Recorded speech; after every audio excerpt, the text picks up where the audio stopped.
வத்தலக்குண்டுவில் தமிழர்களின் பாரம்பரிய வீர விளையாட்டான ஜல்லிக்கட்டு விழிப்புணர்வு குறித்த மாரத்தான் போட்டி நடத்தப்பட்டது.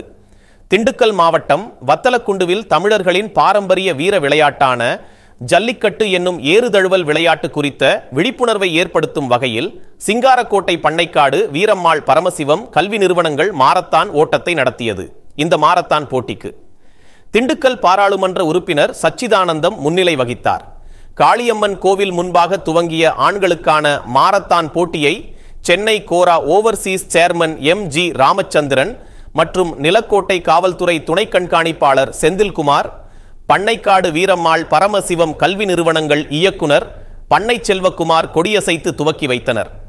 இந்த போட்டியில் 2000க்கும் மேற்பட்டவர்கள் கலந்து கொண்டு 10 கிலோமீட்டர் துவாரம் ஓடினார்கள்.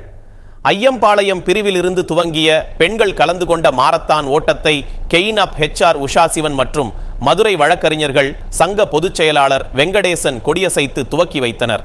இந்த போட்டியில் 1000 பெண்கள் மற்றும் சிறுவர்கள் கலந்து கொண்டனர். பெண்கள் 8 கிலோமீட்டர் தூரம் மாரத்தான் ஓட்டம் ஓடினார்கள். ஜல்லிக்கட்டு போட்டிகள் துவங்க உள்ள நிலையில் நாட்டு மாடுகள் வளர்ப்பது அவசியம் குறித்தும் விழிப்புணர்வு ஏற்படுத்தப்பட்டது. இந்த போட்டி ஏற்பாடுகளை பண்ணைக்காடு வீரம்மாள் பரமசிவம் கல்வி நிறுவனங்கள் சேர்மன் பண்ணை செல்வகுமார், பண்ணைக்காடு வீரம்மாள் பரமசிவம் கலைக்கல்லூரி முதல்வர் உபகார செல்வம், பேராசிரியர்கள் ராமச்சந்திரன், முத்துக்குமார் ஆகியோர் செய்திருந்தனர். மாரத்தான் போட்டியை மரியாயிபட்டி, லட்சுமிபுரம், சுங்கசாவடி, ஐயங்கோட்டை பிரிவு, சேவுகம்பட்டி பிரிவு, சிங்காரக்கோட்டை பகுதி மக்கள் சாலையின் இருபுறமும் நின்று மாரத்தான் போட்டியை கண்டு களித்தனர்.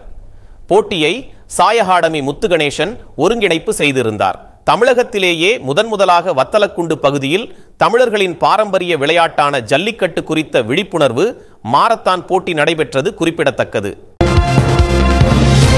நமது பகுதி செய்திகளை முழுமையாக அறிந்து கொள்ள உங்கள் சாணக்கியன் செய்தி சேனலை சப்ஸ்கிரைப் செய்து கொள்ளுங்கள். நன்றி.